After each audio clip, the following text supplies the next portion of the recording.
Hey everyone! Welcome to Ender IT. In this video, we'll show you how to enable home screen rotation on an Android phone or tablet. This feature is usually turned off by default. The steps to change it may vary slightly depending on the device manufacturer, as some devices run different versions of Android. I'll be using a Samsung device, but regardless of your device, you should still find it easy to keep up.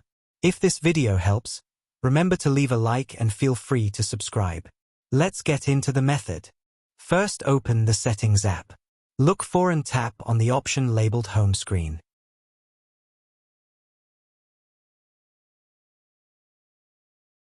Scroll down, and you should see an option called Rotate to Landscape Mode or something similar.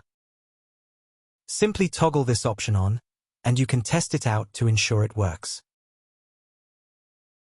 That's it for this video. We hope you found it helpful. Don't forget to like and subscribe to our channel for more useful videos like this. Thanks for watching, and I'll see you in the next one.